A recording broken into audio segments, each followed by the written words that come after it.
이 시간 하나님 말씀 보겠습니다. 누가복음 11장 27절에서 36절 말씀입니다. 제가 봉독하도록 하겠습니다. 이제 그들이 우리에게 갚는 것을 보옵소서. 그들이 와서 주께서 우리에게 주신 주의 기업에서 우리를 쫓아내고자 하나이다. 우리 하나님이여 그들을 징벌하지 아니하시나이까.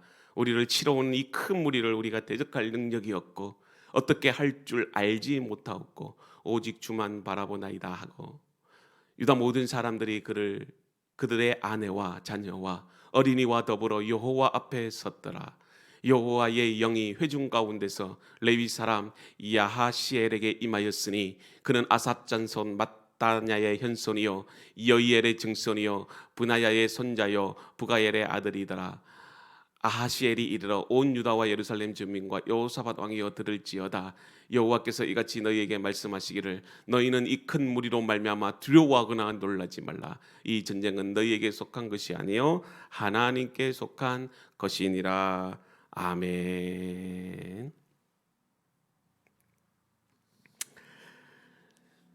처음으로 또 이렇게 금요 기도회를 또 로덴 교회에서 인도를 하니까 많은 실수가 있는 것 같아요. 찬양도 박자도 안 맞는 것 같고 여러 가지 좀 이렇게 부족한 부분들이 많이 있는데, 우리 이 방송을 듣는 로덴 교회 성도 여러분, 그리고 함께하는 또 많은 주의 성도들, 정말 이 기도 시간에 무엇보다도 함께 또 동참하고 기도하고, 좀 미숙한 부분이 있지만 그래도 여러분들 잘 이해를 해주시고 또 주님 오시는 그날까지 기도는 계속될 것입니다. 제가 교회를 개척하고 또 이렇게 하나님의 뜻 가운데 순종하면서 하나님의 나라를 이루어 갈 때에 제 마음에 다짐한 게 하나가 있었어요.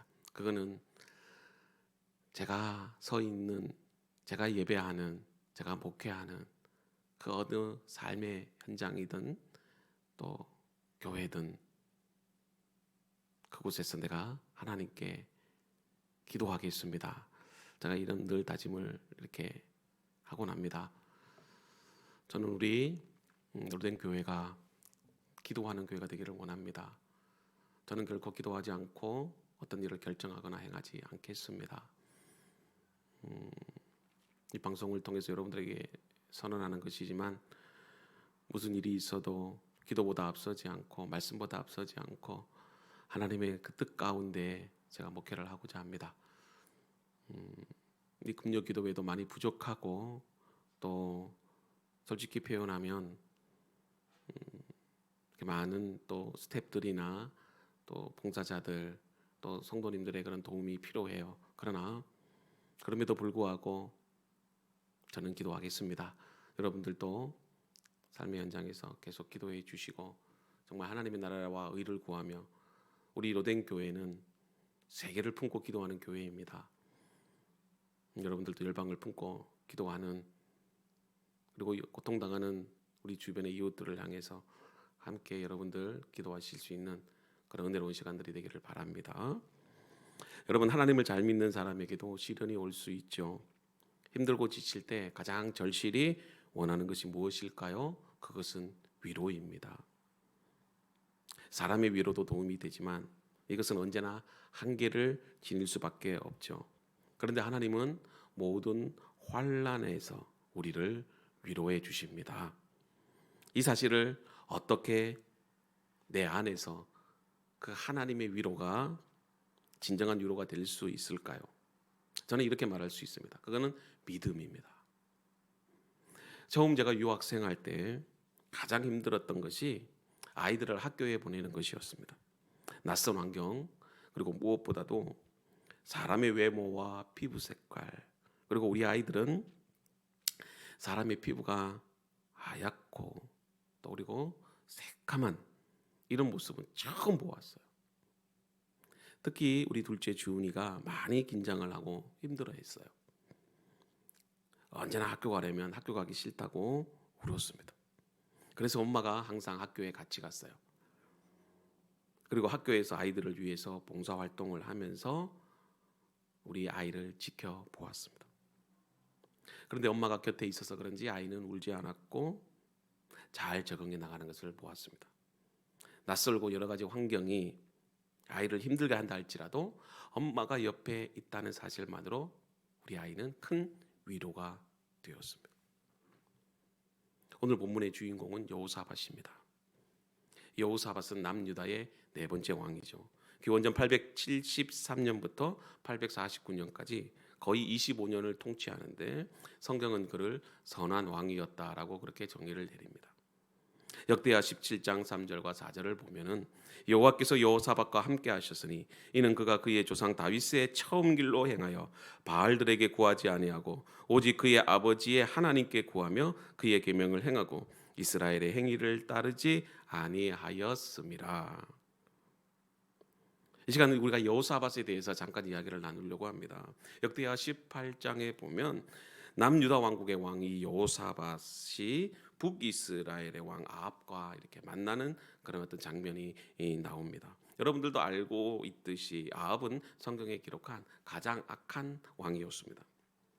그의 통치 기간에 이세벨과 함께 북이스라엘이 온갖 우상의 박물관이 될 정도로 영적인 타락을 이끈 왕이었어요. 그런데 이런 악한 왕 아합과 남유다의 선한 왕이 동맹을 맺습니다. 그것도 자식의 결혼을 통해서 사돈 관계를 형성합니다. 사실 이러한 이 남과 북의 어떤 연합과 결혼 동맹은 여호사밧에게 있어서 결정적인 그런 어떤 실수였어요. 사실 동맹 관계를 그렇게 나쁘다고 말할 수는 없습니다. 고대 사회에 있어서 왕국을 보존하기 위해서 자연스러운 어떤 통치 행위로서 이렇게 결혼을 하기도 합니다. 그런데 문제는 아합 왕과 아합 감과 결혼을 했다는 것입니다. 물론 선한 목적이었다 한다 할지라도 우리는 악한 자들과 동맹을 맺어서는 안 되는데요.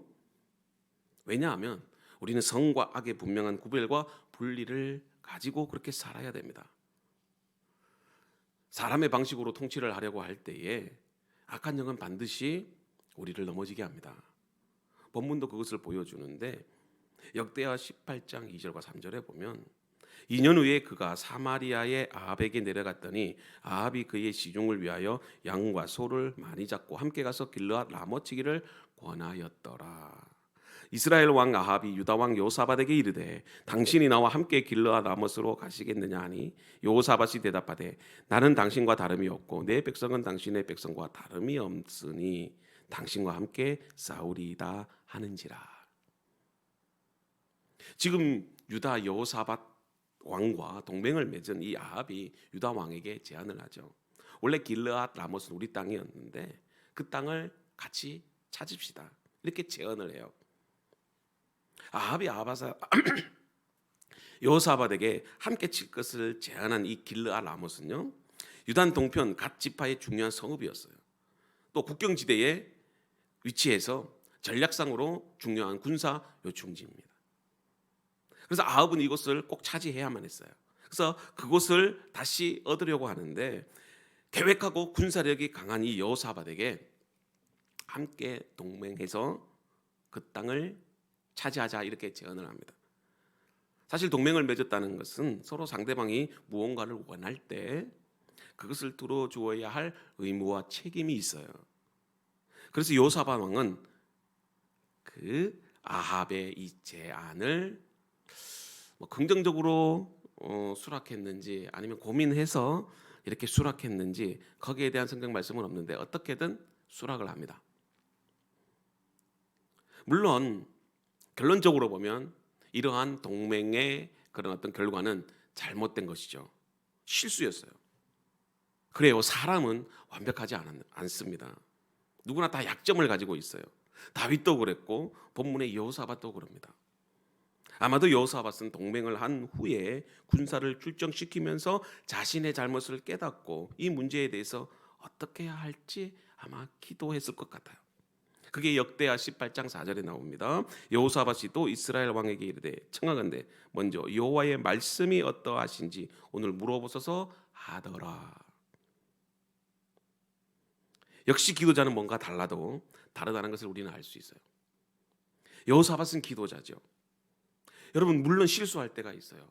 그러나 기도자는 그 실수를 정말 하나님 앞에서 고백하고 그리고 그것을 하나님의 뜻 안에서 바꿀 수 있는 능력이 있어요. 그래서 여러분들 기도자는 뭐가 있느냐면 영적 분별력이 있습니다. 사람의 말에 귀를 기울이는 것이 아니라 하나님의 음성에 민감해집니다. 여러분 기도하면 하나님의 음성에 민감해져요. 그동안 들리지 않았던 이 하나님의 뜻이 하나님의 계획이 기도할 때 우리 가운데 들려지기 시작합니다. 이러한 영적 분별력은요 하루아침에 되는 게 결코 아니라는 것이죠. 여러분 늘 기도와 말씀으로 하나님의 뜻을 행하는 가운데 훈련으로 되는 것입니다. 위기의 순간에 하나님께 묻고 행한다는 것은 이미 훈련되었다는 것을 말해요. 요사밧은요 하나님의 영으로 충만한 사람이었다는 것을 증명합니다. 어쩌다가 한번 기도한 것을 가지고 그 위기를 벗어날 수 있는 기도의 능력자가 됐다. 결코 그렇지 않아요. 요사밧은 아합에게 속한 이 선지자들의 말을 듣고서 영적 분별력이 있으니까 그들의 말이 의심스러웠습니다. 그래서 아합에게 이렇게 제안하죠. 다른 선지자는 없습니까? 그것이 역대하 18장 6절에 나와 있는데 이 외에 우리가 물을 만한 여호와의 선지자가 여기 있지 아니하니까. 요사밧은 자신 스스로가 하나님께 듣기를 원했습니다. 여러분 기도는 내가 하나님께 간구하는 차원이 아니라 내가 하나님의 선하신 뜻, 그분의 음성을 듣는 것입니다. 참된 하나님의 이 선지자를 통해서 말씀하시는 주님의 음성을 듣고 싶어 한 것이 바로 요사밧이었어요. 진리에 대한 열정과 그리고 관심, 이것이 바로 기도자의 자세입니다. 이 전쟁에서 아합은 하나님의 징계를 받아 죽음을 맞이하게 됩니다. 그리고 요사밧은 유다로 돌아가게 되죠. 그리고 오늘 읽은 본문의 말씀 역대하 20장에서 다시 전쟁이 일어나게 되는데 모압과 암몬 그리고 마온 이 3개국이 엄청난 규모의 군대를 동원해서 많은 군사들과 함께 이 여호사밧과 그의 군대와 싸우기 위해서 전쟁을 걸어옵니다. 이 나라는 보통 나라가 아니라 유린과 약탈을 일삼는 극악무도한 나라였습니다. 어떤 사람들이 이미 그들이 가까이 다가오고 있다는 소식을 전합니다. 군사의 수나 전략 그리고 여러 조건을 보아도 이미 여호사밧의 군대는 별 볼일 없을 정도로 상대가 안 되었습니다. 그리고 군사의 수나 사기에 있어서 이미 바닥이었죠. 여러분 상황과 환경을 보면 전쟁을 할 수가 없습니다. 이 전쟁은 도무지 싸움이 되지 않는 전쟁입니다. 해보나 마나한 전쟁이었습니다. 그리고 여호사밧과 유다 백성들이 이미 무기력함으로 벌벌 떨고 있었습니다. 전쟁에서는 사기가 중요하다고 그렇게 말들을 하지 않습니까? 아무리 군대가 많아도 사기가 떨어진 군대는 전쟁에 나가면 패할 수밖에 없죠. 지금 유다의 상황이 그렇습니다. 그래서 20장 30절에 보면 여호사밧이 두려워하여 여호와께 낯을 향하여 간구하고 온 유다 백성에게 금식하라 공포하며. 여러분 누구나 다 위기가 올 수 있어요. 상황이 힘들어요. 그럴 때 기도자는 그 상황과 환경을 돌파할 수 있는 지혜가 생깁니다. 하나님이 도우시는 것이죠. 오늘 말씀에도 보면 20장 3절에도 보면 전쟁의 주장인 왕이 이 여호사밧이 두려웠다라고 표현하고 있어요. 그럴 수밖에 없죠. 누구나 여러분들 다 이런 상황이라고 하면 저 자신도 두려웠을 겁니다. 그래서 만약에 우리도 그런 상황에 있다면 안절부절 이리저리 그 문제를 해결해 보려고 동분서주하며 누군가의 도움을 구했을 것이에요. 상식적으로 왕은 애굽을 의지하든지 또 형제국인 이 북이스라엘에게 도움을 구하든지 어떤 수단과 방법을 동원해서 외교적으로 정치적으로 그 문제를 풀어가야 됩니다. 이런 방법이 더 합리적일 거예요. 여러분 같으면 이러한 상황에서 이 문제를 어떻게 풀어가시겠습니까? 그런데 여호사밧은 어떤 자세와 행동을 취하죠? 18장에서 우리가 간략하게 여호사밧이 어떤 왕이었다라는 것을 알 수 있지 않습니까? 그는 기도자였고 그는 하나님과 동행하는 사람이었습니다. 그래서 어렵고 힘들 때마다 하나님의 음성을 듣고자 하는 간절함이 있었어요. 여러분, 기도자는 간절해져야 됩니다. 그 상황과 환경을 볼 수 있는, 그리고 그 문제를 어떻게 해결할 수 있는 지혜와 능력을 가질 수가 있습니다. 여호사밧은 모든 방법과 수단을 다 해보고 결론적으로 최후의 수단으로 하나님을 찾았던 것이 아니에요. 어떤 일이든지 그는 가장 먼저 하나님 앞에 기도하고 무릎 꿇고 하나님을 찾는 믿음의 사람이었습니다. 이것이 우리와 다릅니다. 우리는 해볼 수 있는 거 다 해보고 안 되면 최후의 수단으로 기도하는데, 여호사밧은 먼저 하나님 앞에 나아가 하나님의 도우심을 구합니다.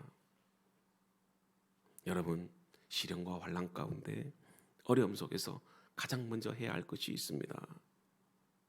그것은 하나님을 의지하고 바라보는 것입니다. 그의 고백을 말씀 가운데 들어볼까요? 역대하 20장 12절입니다. 우리 하나님이여 그를 징벌하지 아니하시나이까. 우리를 치러오는 이 큰 무리를 우리가 대적할 능력이 없고 어떻게 할 줄 알지 못하옵고 오직 주만 바라보나이다. 그런 두려움과 절망 속에서 가장 먼저 하나님을 찾았던 것입니다. 그의 고백을 들어보십시오. 그가 하나님 앞에서 가장 먼저 하는 기도가, 하나님, 왜 악한 자들을 내버려 두십니까? 왜 그들을 징벌하지 않으십니까? 여러분, 이것은요, 누구나 할 수 있는 거룩한 분노입니다. 원망이 아니에요. 하나님의 도우심을 구하는 간절한 호소예요. 다윗이 골리앗 앞에 섰을 때 골리앗이 하나님을 조롱하지 않습니까? 그때 이 다윗의 마음에는 거룩한 분노가 있었습니다. 하나님의 이름이 세상 사람들에게 의해서 조롱당할 때 여러분, 믿음의 사람들은 당당히 맞서 싸워야 됩니다. 지금 이 상황과 전쟁은 결코 여호사밧이나 유다가 범죄해서 하나님의 징계 목적으로 일으킨 전쟁이 아닙니다. 하나님의 선하신 뜻이 있다는 것입니다. 이것을 누가 알았죠? 여호사밧이 알았습니다. 이유 없는 고난과 징계는 당당히 하나님 앞에서 이 문제를 해결해 달라고 요구할 수 있습니다. 여러분, 그렇게 기도하십시오. 그렇다고 세상의 방법으로, 물리적으로 수단과 방법을 다 동원해서 싸우라는 것이 아닙니다. 우리는 하나님의 방법이 있습니다. 믿음으로 담대히 세상에 설 수 있어야 됩니다. 그리고 주님의 이름으로 나아가는 것이죠. 물론 우리가 세상에 나아갈 때 우리는 초라하고 별 볼 일 없는 연약한 자라는 것을 깨닫게 됩니다. 두렵습니다. 절망합니다. 그러나 여러분, 오늘 본문에 나타난 여호사밧이 어떻게 행동했는지 기억하십시오. 그는 자신을 이렇게 고백합니다. 역대하 20장 12절에 우리를 치러 오는 이 큰 무리를 우리가 대적할 능력이 없고 어떻게 할 줄도 알지 못합니다. 그렇습니다. 얼마나 멋진 자기 고백입니까? 이것이 바로 우리가 기도할 때 어떠해야 되는지를 알려주는 말씀입니다. 여러분, 기도는요, 내가 무기력할 때 하는 것입니다. 내가 무기력하기 때문에 하나님께 나아가는 것입니다. 우리가 약하고 무능력할 때 바로 그것이 가장 호소력 있는 기도가 될 수 있음을 믿어야 됩니다. 여러분들, 고난이 닥치고 시련이 닥치고 아픔이 닥칠 때 사람은 상처를 받습니다. 그럴 때마다 포기하고 싶은 마음이 생겨요. 근데 한편으로 뭐가 생기는 줄 아십니까? 무언가를 찾아요. 사람의 마음은요, 물속에 빠져들어갈 때 죽어가는 사람은 지푸라기도 잡지 않습니까? 아니, 지푸라기를 잡아도 물에 빠져요. 그러나 간절함이 생겨요. 마찬가지입니다. 고난과 시련은 우리를 하나님 앞으로 이끌어가요. 여러분, 주님, 내 힘으로 이 모든 것을 감당하기 힘듭니다. 내 능력으로 도무지 이 상황을 극복할 수 없어요. 나의 약함을 도와주시옵소서. 나에게 은혜를 베풀어 주세요. 여러분, 이렇게 하나님께 기도할 수 있어야 됩니다. 간절함은 어떤 소원이 아닙니다. 내가 목적하는 바를 이루는 간절함이 아니지요. 간절하다는 어원은 거룩한 용도로 사용하도록 봉헌하다라는 뜻이 있습니다. 이 말은 종교적인 예배와 관련이 있다는 말입니다. 그렇기 때문에 간절함은 기도와 밀접한 관련이 있어요. 하나님께 온전히 자신을 드린 사람에게 발견되는 심령의 상태가 바로 간절합니다. 간절함은 여러분, 기도의 골방뿐만이 아니라 우리의 예배에서도 주님을 찾게 됩니다. 그래서 간절함은 예배의 정신이자 기도의 본질입니다. 저는 우리 로뎀 교회 믿음의 성도 여러분들이 정말 교회의 부흥과 이 땅의 회복을 위해서 간절함을 가지고 기도하실 수 있기를 바라요. 기도는요, 간절함을 불러일으킵니다. 이 간절함이 기도의 가장 훌륭한 동반자예요. 하나님은 이 간절한 마음이 있는 곳에 역사하십니다. 참 예배는 간절함의 영이 있는 곳에서 나타납니다. 사랑하는 성도 여러분, 간절함을 가지고 하나님 앞에 기도하십시오. 헛된 말장난이 아니라 주님 외에는 이 문제를 해결할 분이 없다는 마음으로 매달려야 됩니다. 그럴 때 은혜가 임하고 하나님의 영이 우리 가운데 살아서 역사하십니다. 마태복음 2장에 중풍병자의 이야기가 나옵니다. 아주 좋은 친구들이 중풍병을 앓고 있는 친구들이 예수님께로 그를 메고 옵니다. 그런데 사람이 너무 많아 들어갈 수가 없죠. 그래도 낙심하지 않고 방법을 생각합니다. 그래, 지붕으로 올라가자. 그리고 지붕에 올라가서 그 지붕을 뜯습니다. 그리고 예수님 발 앞으로 병자를 침상에 매달아 내립니다. 이 친구들은 이제 예수님이 병든 친구를 위해서 안수 기도를 해주시든지 아니면 일어나 걸어라, 내 병이 치유되었다, 이렇게 해줄 걸로 기대했을 겁니다. 그런데 그런 말씀을 하지 않으셨어요. 오히려 아들아, 내 죄 사함을 받았느니라, 이 말씀을 하십니다. 왜 예수님께서 이런 말씀을 하셨을까요? 이 중풍병자에게 있어서 병을 고침받는 것보다 더 중요한 문제가 있었다는 것이죠. 그것은 그 병자가 갖고 있는 이 죄의 문제를 해결하는 것입니다. 이 중풍병자, 그 친구들의 간절한 기도, 어쩌면 우리 모두가 갖고 있을 겁니다. 삶의 문제 가운데 질병으로 고통당하고 있으면 하나님, 이 병을 고쳐주세요. 아마 이렇게 기도할 겁니다. 근데 우리가 왜 그 병을 치유하는지 목적을 알아야 됩니다. 여러분, 경제적으로 어려움을 갖고 있습니까? 그렇다면 돈이 필요하죠. 그럼 하나님께 구하십시오. 그러나 하나님께 왜 그 돈이 필요한지 그 목적을 하나님께 구할 수 있어야 됩니다.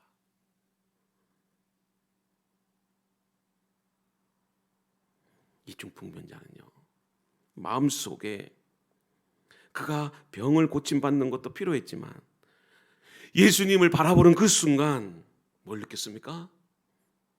자기가 죄인임을 발견했다는 것입니다. 그리고 그 죄의 문제를 해결해 달라고 예수님께 간절히 소리 없이 마음으로 호소를 하고 있었던 것입니다. 그걸 주님이 기억하시고 그 병자에게 구원의 역사를 베풀어 주셨습니다. 현상과 현실은 내가 어떤 존재인가에 따라 달라집니다. 예수님은 기적과 이적을 행하실 때에 병을 고치는 것에만 목적을 두는 것이 아니라 그 이적을 통해서 예수님이 어떤 분이신지를 사람들에게 가르쳐주고 싶었습니다. 하나님의 나라가 임하였다는 것을 가르쳐주고 싶었습니다. 예수님께서는 우리의 죄를 해결하시는 분이시고 죄를 사하신 권세를 갖고 계신 하나님의 아들이심을 모든 사람이 알고 믿기를 원하셨습니다. 여호사밧의 기도와 예수님이 중풍병자를 치유하시는 이적 속에는 어떤 공통점이 있기 때문입니다. 그것은 우리의 기도와 간구가 근본적인 문제까지라도 도달할 수 있어야 된다는 것입니다. 현상과 현실에만 그 문제를 해결하기 위해서 그것만 간구하는 기도는요, 능력이 없습니다. 내 심령에 어떤 문제가 있고 이것이 무엇 때문에 나타나게 되었는지 본질적인 것, 그것을 위해서 하나님의 뜻이 무엇인지 하나님께 기도할 수 있어야 됩니다. 능력과 변화는 하나님 안에서 나타나는 것이고 내 안에 그리스도께서 살아나실 때 성령께서 우리에게 변화를 가져다 주십니다. 그분의 나라와 영광을 위한 기도가 바로 이런 기도이죠. 예수님도 이 병자의 마음속으로부터 솟아나는 이 죄사함에 대한 소리 없는 기도를 들으셨습니다.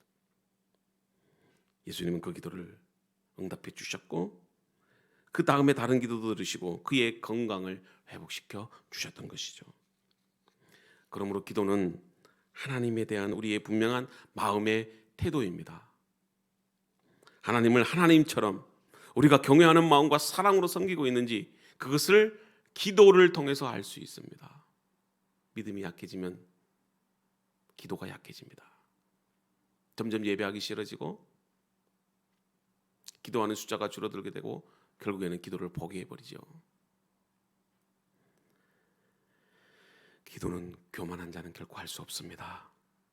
오히려 연약함과 무기력함을 가진 자들에게 주어진 축복이라고 저는 믿습니다. 어쩌면 우리 교회도 작은 교회입니다. 그러나 저는 하나님의 선하신 뜻을 믿기에 제 평생 목회하는 그 순간까지 기도의 자리를 떠나지 않겠습니다. 저는 사택이 없습니다. 교회 안에 사택이 있습니다. 이유가 있어요. 마음만 먹으면 집을 얻어서 나갈 수 있겠지요. 그러나 저는 성전에서 기도하고 싶었습니다. 성전을 떠나고 싶지 않았습니다. 그런데 가장 마음 아픈 게 우리 아이들이더라고요. 나는 어린이기 때문에 성전에서 자고 먹고 생활해도 괜찮지만 우리 아이들은 좀 많이 불편해하는 것 같더라고요. 그러나 하나님께서 우리 아이들을 축복해 주실 줄로 저는 믿습니다. 저는 사람이 많아서 행복한 게 아니라 우리 교회가 기도가 충만함으로 행복해질 수 있기를 바라요. 누구든지 와서 상처받은 자들이 위로받고 목사님과 함께 상담하고 같이 주부하고 작은 교회이짐에도 불구하고 서로 사랑을 나누고 잃어버린 한 영혼이 천하보다 귀한 것을 깨달아 정말 하나님의 성전에 나와서 기도할 수 있다면, 회복할 수 있다면 얼마나 그것이 기쁜 일일까요? 저는 본질에 집중하고자 합니다. 기도는 우리 신앙생활의 생명줄이지요. 하나님께서 그런 자들의 기도에 응답하셨어요. 우리를 사랑하시고 우리와 함께 하시고 우리의 기도를 들으시는 분이시죠. 사랑하는 성도 여러분, 하나님은 여러분들의 상처와 마음과 고통과 괴로움을 다 아십니다. 그러기에 우리의 괴로움, 아픔, 슬픔 모든 영역에서 우리가 간절히 부르짖을 때 하나님의 마음을 흔들 수가 있습니다. 그리고 그분은 우리에게 다가오시고 위로해 주시고 그 문제를 해결해 주시는 하나님이십니다. 사랑하는 성도 여러분, 오늘 이 시간 하나님 앞에 나아가기를 원합니다. 우리가 오늘 여호사밧의 기도를 통해서 무엇을 배울 수 있습니까? 아무것도 할 수 없는, 어쩔 수 없는 상황에 기도가 마지막이 되지 말고 먼저 기도하는 성도가 되기를 바랍니다. 하나님께 도움을 먼저 구하십시오. 여호사밧은 절체절명의 순간에 하나님 앞에 기도합니다. 이 기도는 힘이 없고 무기력하고 약한 자들이 드려야 할 기도입니다. 괴롭고 절망적일 때, 감당하기 힘든 불행을 당했을 때 하나님께 기도하십시오. 그리고 그 기도의 내용은 오직 주만 바라보는 것이 되어야 됩니다. 그것만으로 충분합니다. 물론 다른 기도도 필요하겠죠. 그러나 내 눈이 주를 바라보고 내 심령이 그리스도의 영으로 충만해진다면 그 나머지 부분은 하나님께서 해결해 주실 줄로 믿습니다. 너희는 먼저 그의 나라와 의를 구하라. 우리 교회가 기도하겠습니다. 열방을 품고 기도하겠습니다. 이 일에 동참해 주십시오. 우리는 여호사밧의 고백처럼 대적할 능력도 없고 어떻게 할 줄도 모릅니다. 그러나 능력도 없고 어떻게 할 줄 모르지만 하나님은 우리에게 능력을 주시고 그 문제를 해결할 수 있는 지혜까지도 주십니다. 사랑하는 성도 여러분, 오늘 말씀의 제목처럼 오직 주만 바라봅시다.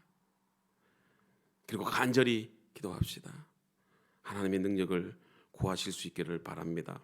이것이 우리가 터널 같은 깊은 어둠 속에서 비치는 은혜의 빛일 줄로 믿습니다. 그 빛으로 나아가십시오. 주님이 함께 하십니다. 이 약속을 믿고 승리하는 저와 여러분들이 되기를 주님의 이름으로 소망합니다.